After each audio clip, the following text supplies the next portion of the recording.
Assalamualaikum warahmatullahi wabarakatuh. Alhamdulillah yang kami cintai, kami muliakan para pecinta baginda Nabi Muhammad sallallahu alaihi wasallam, para merindu kemuliaan, merindu ridha Allah subhanahu wa ta'ala. Alhamdulillah Allah memberikan kepada kita kesempatan untuk menambah ilmu, belajar. Kita bersama-sama belajar dengan dibimbing oleh Al-Imam Ibn Atha'illah As-Sakandari. Semoga Allah memberikan kepada kita pemahaman yang benar, ilmu yang manfaat, dan semoga Allah memudahkan kita untuk mengamalkan ilmu yang Allah berikan kepada kita. Seperti biasa, sebelumnya akan kami hadirkan satu hadis Nabi atau satu muqaddimah kita dari kitab Mukhtasar Ibn Abi Jamrah, hadis dari yang ke-289 an Ibni Umar radhiyallahu ta'ala anhu wa anhuma, dari Sayyidina Abdullah bin Umar. Semoga Allah senantiasa memberikan keridhaan kepada Sayyidina Abdullah dan ayahanda beliau Sayyidina Umar. Anin Nabi, ini berita dari baginda Nabi sallallahu alaihi wasallam, qala, beliau bercerita, beliau bersabda, mafatihul ghaibi, kunci ghaib, khamsun, ada 5. La ya'lamuha illallah, tidak ada yang tahu kecuali Allah. Ada kunci. Kalau sudah dengan kalimat kunci, kalau kita tahu, kebiasaan kita, sesuatu yang dikunci adalah sesuatu yang berharga. Gudang, lemari, peti, berarti di dalamnya suatu berharga, kunci. Jadi pakai istilah kunci ghaib, maka di balik kunci ini ada sesuatu yang luar biasa. Begitu juga yang akan diceritakan, sesuatu ghaib itu ada 2. Ghaib menurut kita, bukan ghaib menurut Allah. Bagi Allah tidak ada yang ghaib. Semua bagi Allah adalah jelas. Tidak ada yang tersembunyi bagi Allah. Ada berapa debu yang di bumi ini? Ada berapa bulu rambut kita? Kita tidak tahu bulu rambut kita ada berapa. Allah Maha tahu. Tidak ada yang tersembunyi bagi Allah. Semuanya Allah tahu. Tapi ghaib ini adalah bagi kita sebagai manusia. Ada ghaib mutlak. Itu yang hanya Allah yang tahu, maka kita tidak akan tahu. Tentang keadaan lauh mahfuz, qalam, segala macam. Ada ghaib nisbi. Ghaib bagiku, tidak ghaib bagimu. Kami tahu ini, Anda tidak tahu. Atau Anda tahu, kami tidak tahu. Yang pernah pergi ke Mekah tahu Mekah, tapi yang belum pergi tidak tahu. Ada di balik tembok sana, kami tidak tahu, tapi Pak Tukang tahu, atau yang ngurusi masjid tahu.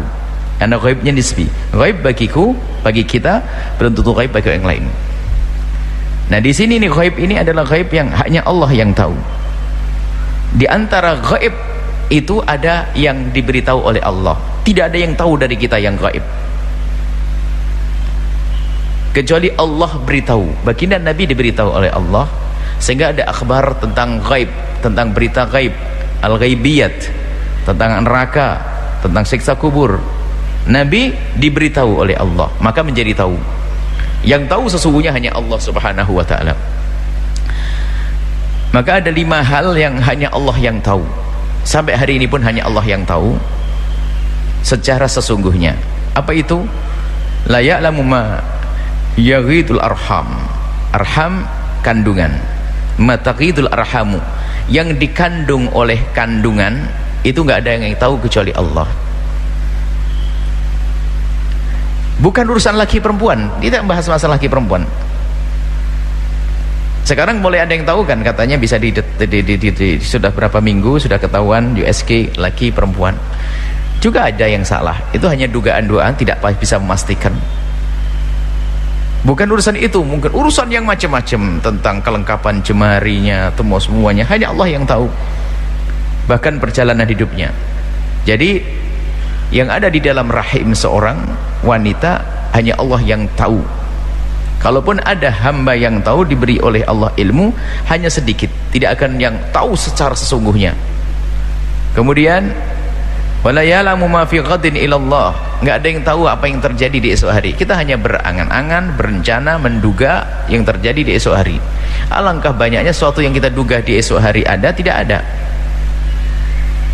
Tidak usah berat-berat bikin nasi goreng, tatanya minyaknya habis, nggak jadi nasi goreng, bikin nasi liwet. Padahal sudah merencanakan mau naik mobil, mobilnya tatanya bocor, naik angkot, macam-macam, nggak ada yang tahu di esok hari. Makanya tidak boleh ada orang ngaku-ngaku tahu esok hari, apalagi tahu hari kiamat akan tiba, nggak ada yang tahu. Nanti ada hamba pilihan Allah yang diberi Allah namanya kasyaf. Tiba-tiba dibukakan oleh Allah bahasa yang terjadi, itu pun terbatas, sangat terbatas untuk itu saja, nggak bisa tahu yang lainnya. Wala ya'lamu mata ya'til mataru, tidak ada yang tahu hujan itu datang secara yakin. Itu kan perkiraan cuaca, bukan ramalannya, jangan pakai perkiraan saja akan ada hujan di sini sesuai dengan hukum sebab, ada ini ada itu. Tapi kadang-kadang nggak hujan, tiba-tiba nggak diduga hujan. Dan Allah Subhanahu wa ta'ala menciptakan semesta, ada sebab, ada akibat. Dan dia menciptakan adalah Allah Subhanahu wa ta'ala. Ada sebab, ada akibat. Maka kita bisa melihat setelah ada sebab nanti ada buahnya. Tapi tidak semuanya harus seperti itu. Ada sebabnya ada, tapi tidak ada buahnya, tidak ada akibatnya. Wala tadri nafsun bi ayyi ardin tamut. Tidak ada yang tahu, siapapun dari kita, di bumi mana kita akan meninggal. Nggak ada yang tahu kapan, di bumi mana kita akan mati. Nggak ada yang tahu. Apakah di bumi India, di Mekah sana, di Madinah, atau di Jawa Timur, nggak ada yang tahu.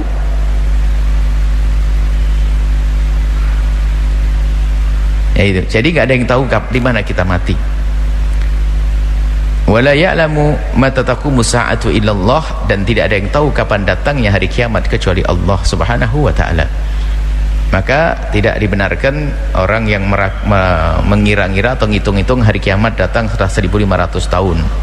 Ini nggak diperkenankan itu. Jadi tidak ada yang tahu hari kiamat kecuali Allah. Tidak ada yang tahu kecuali Allah Subhanahu wa ta'ala. Baik, ini adalah muqaddimah dari hadis Nabi SAW. Maknanya apa? Wa ma utitu minal ilmi illa qalila. Kita tidak punya ilmu kecuali sedikit. Maka banyak hal yang kita harus pasrah kepada Allah Subhanahu wa ta'ala.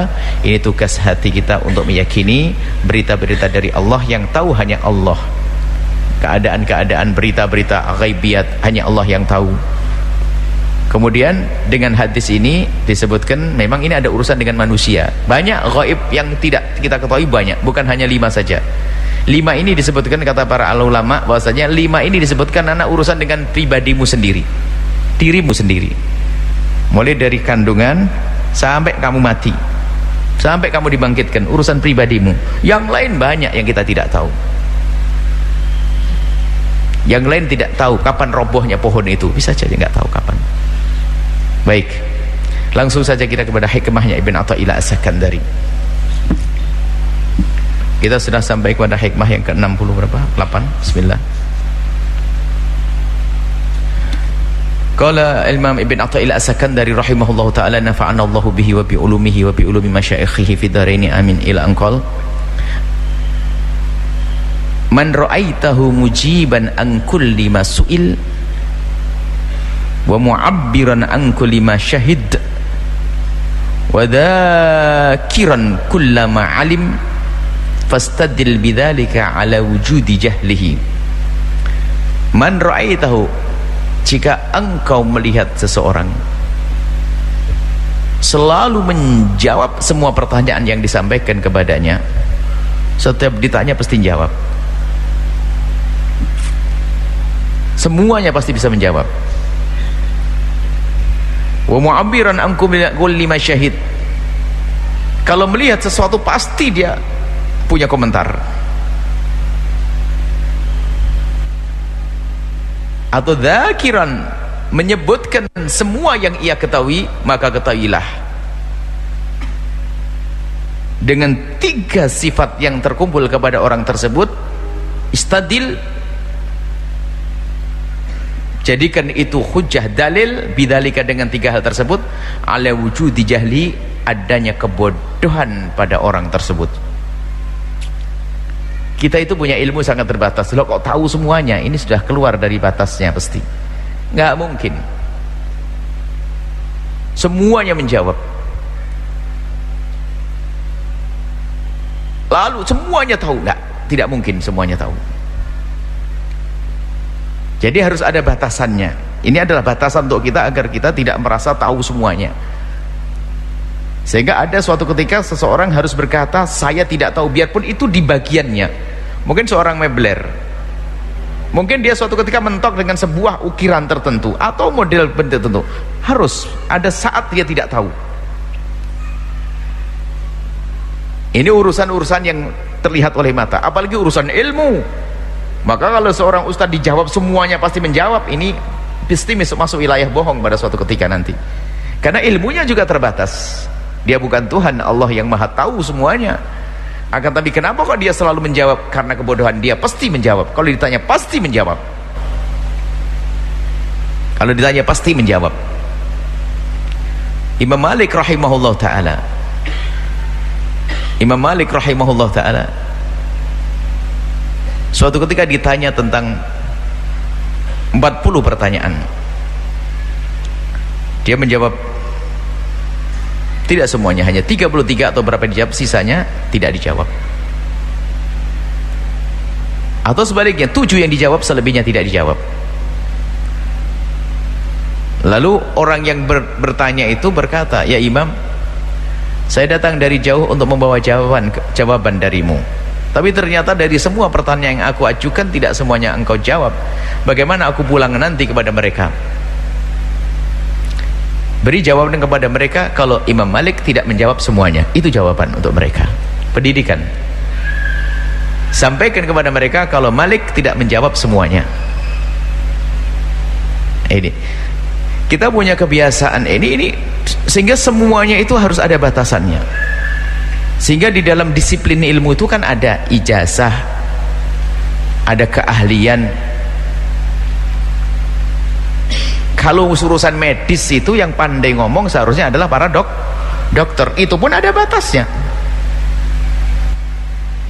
Sehingga ada seorang dokter baru dianggap dokter sudah selesai masuk sekolah fakultas kedokteran, kemudian bermacam-macam sampai dia dapat surat untuk praktek, baru bisa praktek dokter Yahya, kan begitu. Nggak boleh membaca kitab sebanyak apapun. Saya baca ilmu kedokteran sampai bertumbuk-tumbuk, lalu besok saya pakai plang dokter, nggak bisa. Kenapa kok dibuat seperti itu? Karena semua ada aturannya, tidak boleh seenaknya. Urusan itu pembangunan, kalau seorang yang punya modal besar kemudian akan bekerja sama dengan orang yang ingin membangun, seorang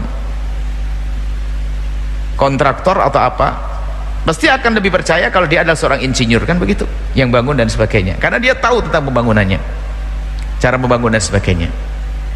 Ilmu-ilmu seperti ini sangat jelas harus dikembalikan kepada ahlinya. Memang di sana ada orang yang pandai ilmu pembangunan biarpun tidak sekolah, tapi pengalamannya ya. Tapi urusan fatwa ilmu agama ini ternyata semua bisa ngomong gara-gara Kiai Haji Ustadz Google itu. Jadi kalau nggak punya langsung bertanya Google, langsung bertanya, menjawab. Sehingga ada seorang kerjaannya hanya berani komen padahal dia tidak punya latar belakang. Dunia seni saya tidak punya seni yang sehingga saya tidak bisa komentar tentang seni. Politik pun kalau sudah saya komentar saya diam, saya tidak ngerti politik. Urusan agama saya bisa komentar pun sebatas saya tahu. Tapi sekarang orang dengan media sosial ini, lihat, kata Imam Ibn Athaillah, menunjukkan kalau mereka itu bodoh. Kenapa? Semua harus komentar, eksis, pokoknya harus muncul, ini komentar, ini komentar, ini komentar. Jadi bukan ahlinya pun berkomentar. Apa yang terjadi setelah itu? Kerancauan, menunjukkan kebodohan seseorang kalau dia itu akan menjawab semua yang pernah ditanyakan kepadanya. Bahkan kalimat la adri itu adalah separuh daripada jawaban yang istimewa. La adri, aku tidak tahu.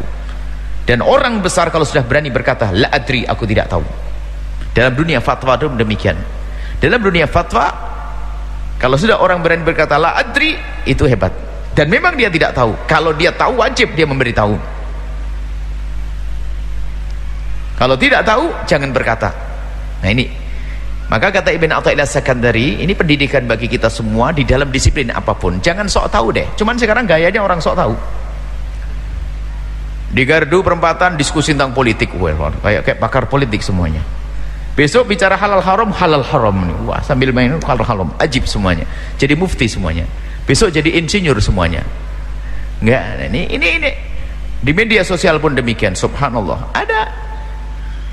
Sampai ya begitu ada seorang ustadz berbicara tentang, ada satu ustadz menjawab tentang sebuah pertanyaan, dan ustadz itu punya wawasan menjawab sebuah pertanyaan bahwasanya tentang apa waktu itu, misalnya masalah batal wudhu atau bagaimana kalau salah. Ini sebuah contoh saja. Akhirnya ustadz itu bercerita, kalau masyarakat Indonesia rata-rata mazhab Syafi'i, maka ya kita harus bisa menjaga masalah urusan batal wudhu. Kita katakan batal wudhu karena masyarakat Syafi'i. Tapi kalau tiba-tiba kamu di mana, di Maroko sana, ya karena madhabnya Malik, batal wudhu. Dia masa hukum kok beda-beda, hukum Maroko sama hukum Indonesia kok jadi beda? Ini apa ini? Mencaci maki ustadz. Lah ini ada, padahal sang ustadz menceritakan tentang perbedaan ulama. Lihat, orang awam komentar, oh ini ustadz apaan itu? Masa hukum kok beda-beda, hukum Maroko beda dengan hukum Indonesia? Nah ini dia tidak ngerti bahasanya, padahal ustadznya pun menjelaskan tentang hukum. Masyarakat Indonesia masa Syafi'i indahnya begini, masyarakat Maroko adalah masa begini. Nah ini sekarang orang pandai berkomentar, berpolitik komentar pun membuahkan komentar ajib. Debat kusir nanti pada akhirnya. Makanya debat kusir debatnya orang bodoh, kata Ibn Athaillah Sakandari. Maka kalaupun kita bertanya oleh seseorang, jika kita tidak tahu, apalagi yang sudah dinobatkan sebagai orang yang bakal ditanya dalam segala permasalahan, ini ngaco. Yang nggak tahu pun khayal, nanti ngarang, dusta, berbohong, fatwa bohong. Ini maka bodoh sebetulnya dia. Kenapa dikatakan bodoh? Dia telah memasuki sesuatu yang dia tidak tahu, berarti kan bodoh dia. Wong tidak tahu kok dia sok tahu. Kemudian lanjutannya apa? Mu'abbiran an kulli ma syahid. Kalau ada orang itu mengungkapkan dari semua yang ia saksikan, mengungkapkan semua yang ia saksikan, celah, cacat bagi dia. Dalam interaksi dengan sesama manusia, kita bertemu dengan bermacam-macam model manusia. Mungkin Anda sebagai seseorang yang ditokohkan, atau mungkin seorang ustadz, atau mungkin seorang pakar psikologi dan sebagainya. Akhirnya ada orang datang kepada Anda, dia memaparkan tentang urusan pribadinya. Coba, karena kita tidak punya ilmu, kemudian kita sebarkan ke orang lain, atau kita melihat aibnya seseorang atau kekurangan seseorang. Makanya menjadi bodoh kalau orang itu berkomentar semua yang dilihat, komentar dong, dan unik. Jadi dia akan keluar daripada tujuannya, komentar dong. Kalau tidak komentar nggak enak. Bilang ke Indonesia, dasar Indonesia. Jadi ke Arab, dasar negeri Arab, jalannya begini. Indonesia jalan-jalan, semuanya jalan. Indonesia, dasar Indonesia macet. Ada, kita pernah berjalan dengan seseorang naik kendaraan, itu marah terus. Ini apa mah tidak peraturan Indonesia nggak rapi dan sebagainya. Ke negeri lain juga ramai juga gitu. Karena biasa gaya komentar dia. Ngelihat orang nyebrang ini nggak pakai aturan, ribut dok dia. Kayak hidupnya untuk ngurusi yang begitu. Padahal dia polisi juga bukan. Nah, ini ada komentar kok. Ngapain begitu tuh?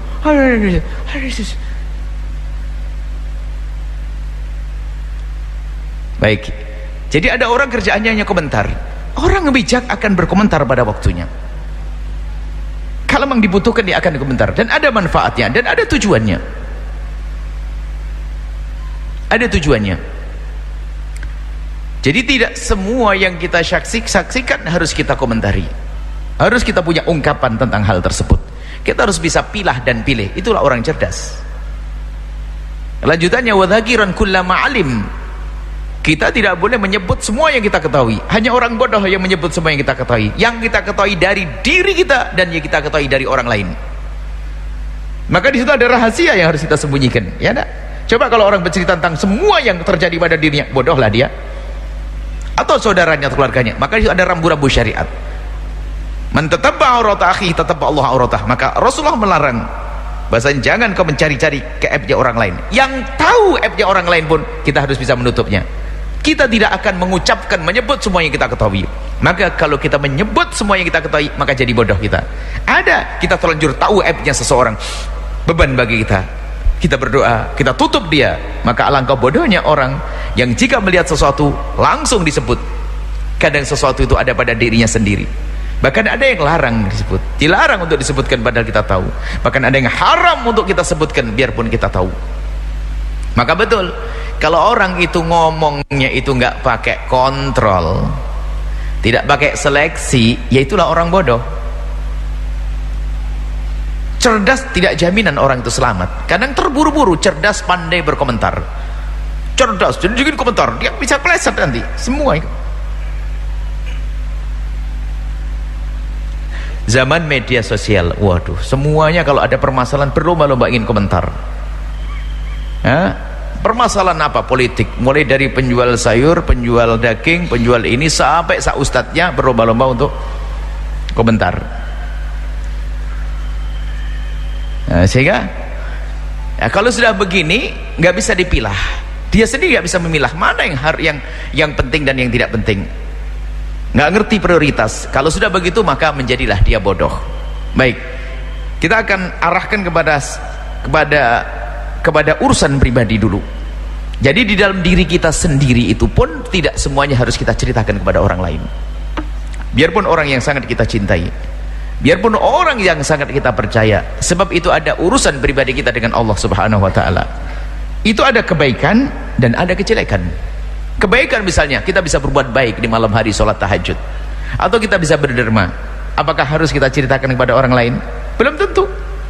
Boleh kita ceritakan, wa amma bi ni'mati rabbika fahaddits. Kita boleh menceritakan jika memang kita kuat tidak masuk wilayah riya dan sombong, kemudian untuk memberitahu yang lain agar mereka niru kita. Ini perlu pemikiran, perlu jihad. Berbuat baik di malam hari tidak harus ceritakan di siang harinya. Dia tahu aku sholat malam semalam, apakah harus ceritakan? Masuk wilayah riya nanti. Boleh kita menceritakan untuk tujuan mengajari seseorang, boleh. Ini kebaikan. Jadi kebaikan sendiri pun tidak semua harus diceritakan ke orang.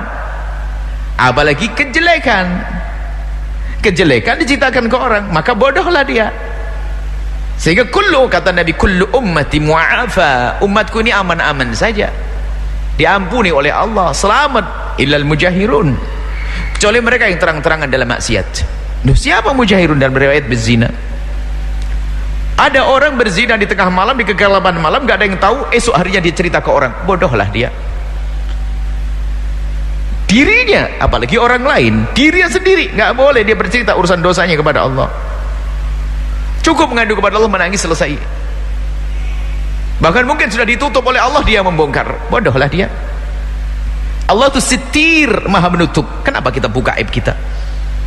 Dan jangan buka aibnya orang lain, hati-hati. Pertama dari diri kita sendiri. Jadi dari kita itu, di kita ada dua, kebaikan dan kejelekan. Kebaikan pun juga tidak boleh semuanya kita ceritakan. Di saat kita hendak menceritakan, harus waspada. Dalam irama apa kita menceritakan kebaikan kita? Kalau untuk beri contoh anak-anak kita, dan kita yakin tidak masuk dan tidak terjerumus dalam wilayah riya, maka boleh kita bercerita. Bahkan bersedekah pun yang ditampakkan di depan orang demi mendidik orang agar mengikuti, pahalanya bisa berlipat ganda. Tapi dengan catatan kita harus aman dari wilayah riya. Ini kebaikan, tidak semua harus kita sampaikan, harus kita sebut. Kebaikan, kebatilan, keburukan pun juga harus waspada kita. Maka hanya orang bodoh, kata Imam Ibn Athaillah, hanya yang bodoh saja yang tidak bisa memilah dan memilih yang ada pada dirinya. Ini kadang ini dirinya. Kadang berumah tangga, seorang istri itu kalau sudah ketemu seorang istri yang tidak tahu, memang tidak punya adab, tidak pernah belajar, ini setiap ke kantor cerita tentang suaminya, tok habis. Tadi pagi-pagi sudah gini, suaminya tok. Ada seorang suami cerita tentang istrinya, ajib. Ini kebodohan, menepuk air di dulang, muka terpecik sendiri. Ceritakan tentang aib keluarganya. Siapa yang jelek? Dia sendiri. Nah, ini ada model-model. Ini kata Ibn Athaillah, ini mengajari kita cerdas. Jadi orang cerdas, mana yang harus kita ceritakan? Curhat. Ada orang mukanya muka curhat, ya enggak? Kalau kelihatan dia curhat apa lagi, dia pasti ngerti, dia mukanya muka curhat. Kalau tidak curhat bukan dia lagi. Itu orang bodoh. Kalau tidak curhat bukan dia lagi. Saya gini sudah di rumah siapa sampai temannya sudah sumpah kayak tidak mendengar. Iya terus sumpah karena orang bodoh dia. Kalau memang dia harus bercerita kepada seseorang pun harus dia menimbang permasalahan yang akan dibicarakan. Satu, dengan siapa dia akan berbicara. Yang kedua, orang bodoh akan cerita kepada siapapun yang ditemuinya. Lihat, wanita bodoh, laki-laki bodoh, permasalahan keluarga, pribadi dalam rumah tangganya diobral. Lihat, kata Ibn Athaillah Sakandari, ala wujudi jahli, karena ada kebodohan dalam dirinya. Maka perlu kita bisa memilah dan memilih mana yang harus kita sampaikan. Tentunya harus ada tujuan di saat kita menyampaikan. Jika itu ada urusan dengan kejelekan pribadi kita, mungkin ada orang yang ingin bertobat, dia tidak punya ilmu, saya pernah mencuri, saya pernah begini, saya pernah berzina, saya ini, enggak, bukan untuk irama bercinta kepada seseorang, dia ingin cari solusi. Oke. Tapi kalau si bodoh bercerita tentang dosa masa lalunya, apa yang tertinggal setelah itu? Yang tertinggal adalah prasangka buruk bangsa manusia kepada dia.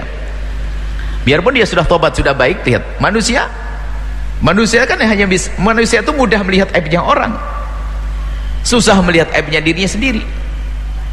Allah Maha Pengampun, tapi seorang hamba belum tentu mudah memaafkan.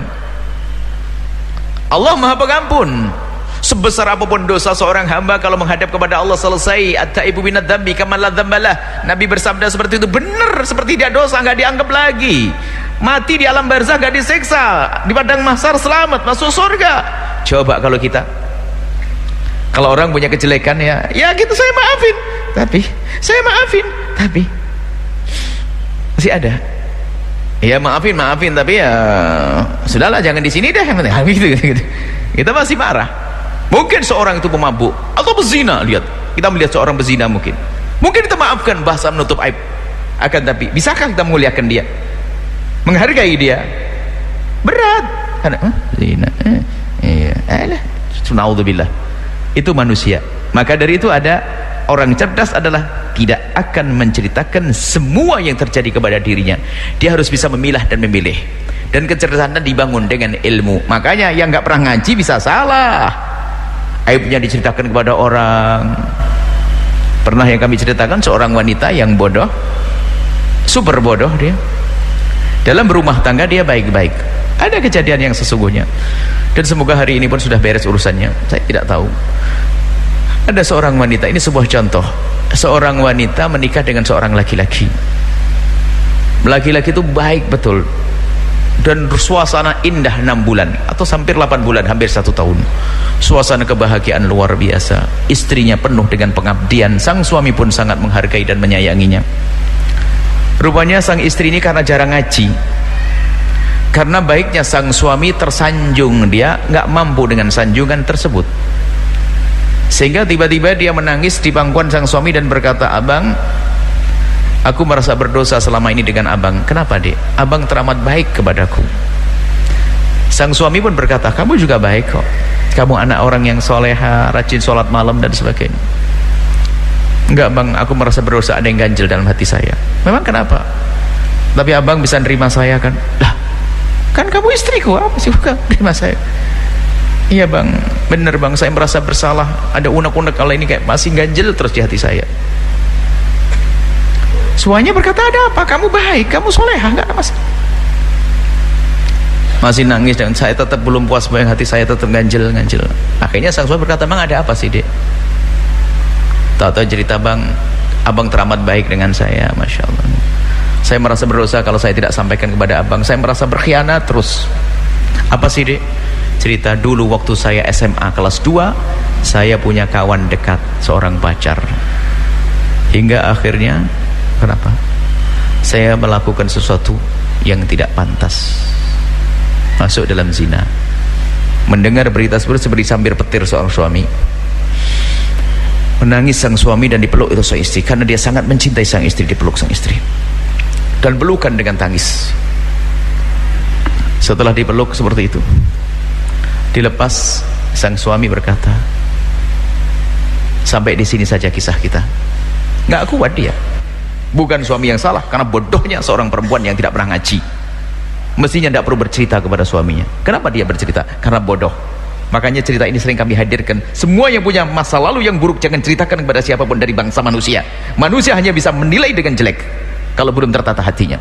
Makanya ditinggalkan perempuan tersebut, padahal sudah 9 bulan dalam keadaan bahagia karena bodohnya seorang perempuan.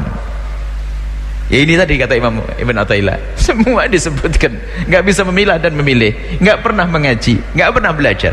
Dosa masa lalu biarkan urusan dengan Allah. Allah Maha Pengampun. Jangan ceritakan kepada siapapun dari bangsa manusia, tidak paman, tidak si bibi, tidak ponakan, tidak, urusan dengan Allah. Selesai yang lalu biar berlalu, kita membuka lembaran baru. Allah Maha Pengampun. Nah, ini contoh sebuah kebodohan. Dan maka dari itu ada orang yang bercerita semua yang ia ketahui, yang ada dalam dirinya diceritakan. Akhirnya apa?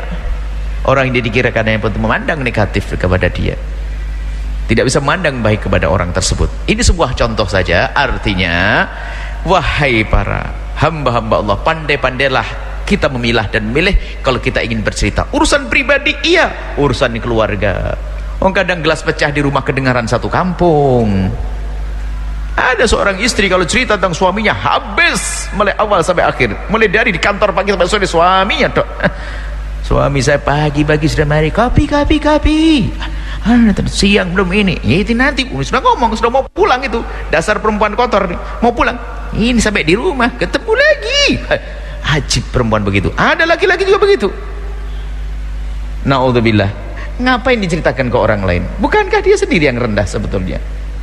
Dan tidak ada baiknya. Maka pandai-pandailah kita memilah mana yang harus kita ceritakan dan mana yang tidak boleh kita ceritakan. Dan kita tidak akan bercerita kecuali ada maslahah yang besar yang akan kita dapat. Baik, ada 3. Jangan menjawab semua pertanyaan. Apapun urusan jalan, kalau tidak tahu bilang tidak tahu. Pak, jalan ke mana? Itu ya salah, jerumuskan orang, kan begitu. Urusan apa-apa, jangan menjawab semua pertanyaan kecuali memang yakin tahu baru menjawab. Kemudian jangan berkomentar kepada semua yang Anda saksikan. Anda akan terjerumus. Biarpun Anda ahlinya pun belum tentu Anda harus berkomentar saat itu. Ada waktu berkomentar yang tepat. Kapan itu? Di saat komentar dibutuhkan. Kalau komentar belum dibutuhkan Anda berkomentar, bisa saja komentar Anda sama dengan komentar sampah yang lainnya. Biarpun Anda ahlinya, Anda bisa memilah. Makanya orang cerdas memilah dan memilih itu. Yang terakhir adalah Anda tidak perlu menyebutkan semua yang Anda ketahui, tapi harus Anda pilah dan pilih. Mana yang harus aku sebutkan kepada orang lain, mana yang boleh aku ceritakan, mana yang tidak boleh aku ceritakan. Kalau sudah seperti itu, kalau dia bisa memilah dan memilih, maka hilanglah kebodohan, menjadilah dia orang cerdas. Tapi kalau orang menjawab semua yang ditanyakan, berkomentar terhadap semua yang disaksikan, menceritakan semua yang diketahui, maka ketahuilah ini adalah bentuk kebodohan. Termasuk ustadz pinter itu menjadi tidak pinter. Dalam kaidah mengajar, ustadz itu mengajarkan murid semua yang dibutuhkan oleh murid, bukan semua yang diketahui. Kalau semua yang diketahui, jadi ustadz bodoh. Contoh di majelis umum begini, saya ngajar ilmu mantek, balaghah, kita bab Alfiyah bin Malik, bab ini. Orang, ya, yang bodoh siapa? Ustadznya. Jadi tidak semua yang saya ketahui saya sampaikan di sini, kan begitu. Ini saja untuk koreksi bagi kita semuanya ya. Di rumah kita, di keluarga kita, jangan banyak cerita ke orang, jangan gampang curhat, jangan banyak cerita kepada siapapun, dan jangan banyak komentar. Sekarang zamannya zaman komentar, takut Anda tersesat. Dan semua kullu kalamin min Adam alaihi, semua kalimat yang sudah kita ungkapkan dan yang kita tulis di WA atau di komentar YouTube itu ada catatannya di hadapan Allah Subhanahu wa taala. Kalau salah, hukuman di hadapan Allah. Hati-hati. Takutlah kepada Allah Subhanahu wa taala. Wallahu a'lam bissawab. Baik, syukran katsiran kami maturkan kepada guru kita semua, Buya Yahya. Semoga apa yang telah beliau sampaikan dapat bermanfaat dan dapat kita amalkan dalam kehidupan kita sehari-hari. Amin ya rabbal alamin. Amin. Baik hadirin hadirat para pendengar radioku dan pemirsa Al-Bahjah TV dimanapun Anda berada. Selanjutnya kita memasuki sesi tanya jawab. Seperti biasa, sebelum kami memberikan kesempatan kepada para jamaah untuk bertanya, kami akan membacakan terlebih dahulu beberapa pertanyaan yang telah masuk melalui sosial media. Yaitu pertanyaan pertama. Assalamualaikum warahmatullahi wabarakatuh. Assalam. Buya, saya hamba Allah dari Tangerang. Mau tanya Buya, apa benar jodoh itu tergantung pada diri kita sendiri? Maksud kami tentang baik buruknya. Kalau misalnya kita tidak baik, maka jodoh kita pasti seperti kita juga. Apa benar begitu Buya? Mohon penjelasannya, terima kasih. Memang at-tayyibuna lit-tayyibat, at-tayyibatu lit-tayyibin. Nah, dalam Al-Quran disebutkan orang baik-baik itu laki-laki baik untuk perempuan baik-baik, perempuan baik-baik laki-laki baik. Itu apa? Umumnya begitu. Artinya begini, itu pendidikan bagi kita. Kalau memang engkau menginginkan orang baik, maka berusahalah engkau menjadi orang baik. Pendidikannya gitu. Kalau pengen mancing itu selera ikan yang kau pancing, jangan selera dirimu. Mentang-mentang seneng bakso pedas, mancing ikan pakai bakso sambal, nggak diterima sama ikan. Kalau engkau pengen mancing laki-laki yang soleh, anak perempuanku yang soleha, anggap saja yang belum solehah. Kalau kamu ingin memancing laki-laki soleh, berusahalah untuk menjadi solehah. Ketemu judulnya nanti. Kenapa? Kalau dirimu belum solehah, menginginkan orang soleh itu teramat jauh.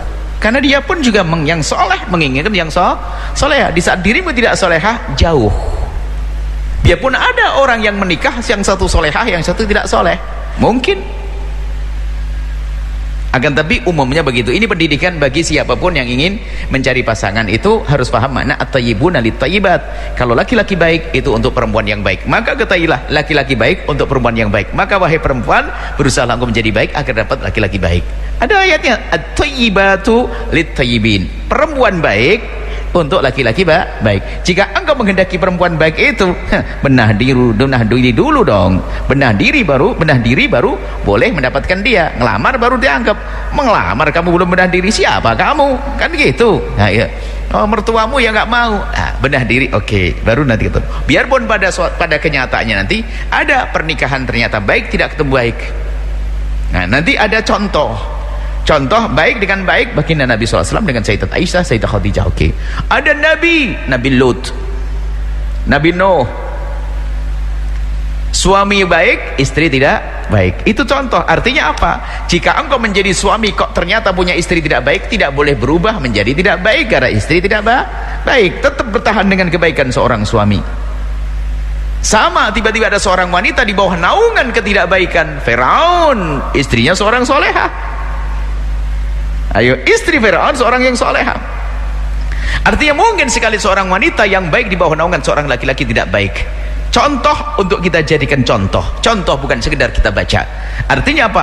Jika engkau adalah, semoga ini baik semuanya, suaminya baik, istri baik, ini sebuah contoh. Jika dirimu seorang laki-laki yang baik, anda dekat kepada Allah, kok tiba-tiba dapat, bukan anda, saya tidak tega. Jika ada seseorang dia diberi oleh Allah segala kebaikan, dia baik, masya Allah, soleh, kok tiba-tiba orang tersebut dapat jatah istri tidak baik, maka tidak boleh berubah gara-gara istrinya tidak baik. Tetap dengan pendirian kebaikannya. Sampai kapan? Sampai dia mati atau istrinya mati. Karena ada contohnya. Siapa? Nabi Nuh. Baik. Sama, jika ada seorang wanita yang baik, solehah, kok ternyata subhanallah punya suami nggak karu-karuan, sholat susah, ini tetap dengan pendiriannya. Tidak boleh berubah menjadi seperti suaminya, tapi dia tetap baik karena ada contohnya. Semoga anda adalah suami baik, istri baik, indah. Yang seperti itu ya. Wallahu a'lam bissawab.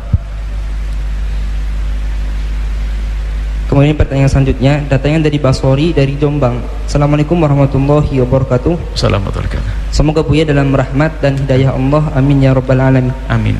Buya, saya mau menikah insya Allah bulan September. Alhamdulillah. Saya mau tanya. Lama masih. Baik. Saya mau tanya, apa benar hari Rabu tidak boleh menikah? Saya baca dari kitab Qurratul Uyun. Enggak ada. Anda boleh hari Rabu, malam Rabu, hari Jumat, malam Jumat. Nikah kapan saja boleh. Lebih cepat lebih bagus. Dan lebih asik kalau lebih cepat. Lama-lama nunggu tersiksa dalam penantian. Nggak enak. Cepat. Nikah kalau tunda-tunda. Kapan nikahnya? Tahun depan. Sudah ada jodohnya, ada calonnya. Anda ini kok mau pusing ya? Kalau sudah diizinkan calon mertua nikah, cepat. Siap? Ragu-ragu. Siap. Dah, boleh hari Rabu, hari Kamis, nggak ada itu. Nggak ada larangan menikah di hari-hari tertentu. Nggak ada larangan. Kalaupun ada dinukil oleh kitab-kitab, itu adalah bukan larangan. Mungkin ada himbauan karena di kota tersebut di hari itu adalah ada kesibukan tertentu. Misalnya jangan nikah di hari dari Selasa Kliwon. Loh kenapa? Karena Selasa Kliwon lagi pasaran di Cirebon, lagi rame-ramenya, jadi pada nggak bisa datang gitu. Bukan karena Selasa Kliwon ada apa-apanya, nggak ada. Itu loh. Jadi masalahnya begitu ya, bukan nggak ada. Anda nikah boleh kapan saja. Hari Allah baik semuanya. Hari baik adalah hari yang kita gunakan untuk mendekatkan diri kepada Allah, dan nikah adalah ibadah yang dibanggakan Nabi. Maka nikahlah kapan saja. Jam 12 malam pun boleh. Saya pernah nikahkan jam 12 malam. Pernah saya nikahkan. Saya dengan salah satu ustadz, malam-malam datang ke rumahnya calon mertuanya jam 12 malam. Nah, Anda tanya ustadznya siapa nanti, ini pribadinya itu. Jam 12 malam istrinya ada nih. Kenapa? Saya ada waktu sekarang, saya nikah aja sekarang. Gimana? Jam 12 baru nyambut, kita dinikahkan jam 12 malam. Kok begitu? Lebih cepat lebih bagus. Tak tanya ustadznya, Ustadz enak Anda lebih cepat? Iya, daripada nunggu sampai subuh. Lebih cepat lebih bagus. Saya nikahkan jam 12 selesai. Kok susah? Jadi lebih cepat lebih bagus. Enggak ada larangan jam 12 malam nanti. Allah alam bisawab. Kemudian pertanyaan selanjutnya datangnya dari Mardiah dari Semarang. Assalamualaikum warahmatullahi wabarakatuh. Assalamualaikum warahmatullahi wabarakatuh. Saya mau tanya Buya, kalau saya tidak mau tinggal di kampung suami karena saya memang betul-betul tidak betah, padahal pernah saya coba lebih dari 5 tahun tapi masih tidak betah, apakah dosa Buya? Saya bahkan mengajak dan memaksa suami untuk pindah. Baik, ada hidup indah itu adalah dengan hati. Di kampung suami tidak betah. Sekarang pertanyaan kepada Anda semuanya, yang menjadikan Anda betah itu kampung atau suami? Mestinya suami. Anda sakit. Ini maka membangun cinta itu penting. Cara hidup yang indah itu penting. Ibaratnya biarpun di gubuk reot, kalau sudah sama seorang yang dicintai akan terus seperti istana. Tapi begitu sebaliknya, biarpun Anda hidup di dalam istana tapi dengan orang yang Anda benci kayak di neraka jahanam. Jadi keindahan, jadi yang perlu dibenahi adalah urusan Anda dengan suami. Wong suami yang ngajak, kecuali, nah kita belum tahu, ada permasalahan. Kenapa ada di kampung tersebut? Mungkin kampungnya tidak agamis, banyak permaksiatan, masuk akal. Tapi kalau nggak ada alasan, hanya karena kampung, Anda salah.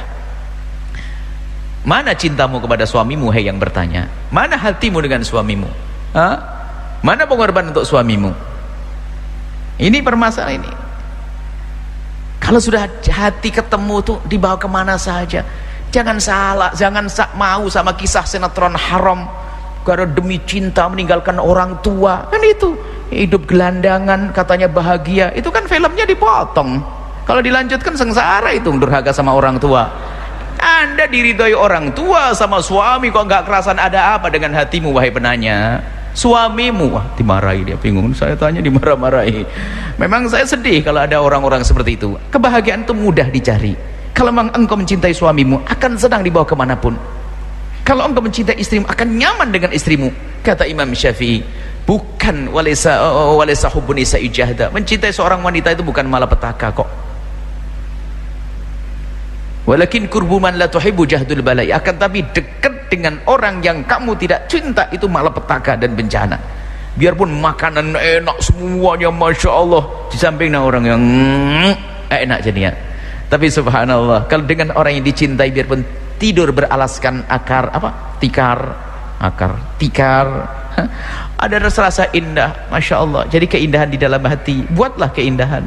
Nah, akan tapi jika pikirannya itu sudah rusak, hatinya rusak dengan gaya kesombongan, di kampung pengen di kota, pengen gaya hidup, wah, lah itu yang rusak hatinya, nggak akan bisa bahagia biarpun dia di atas istana, karena hatinya yang rusak. Maka senanglah dengan pasanganmu. Kalau ada yang tidak senang dengan pasangannya, segera koreksi diri. Perlu menata hati. Siapakah itu? Itu pasangannya. Hidup tanpa cinta tidak akan ada keindahan, tapi dengan cinta semuanya akan serba indah. Ya? Nanti insya Allah kita belajar. Seharusnya kemarin hadir dalam diklat cinta, di mana biar indah semuanya. Nggak datang itu yang bertanya, harus datangnya indah, selesai. Baik, itu saja insya Allah. Allah a'lam bishawab.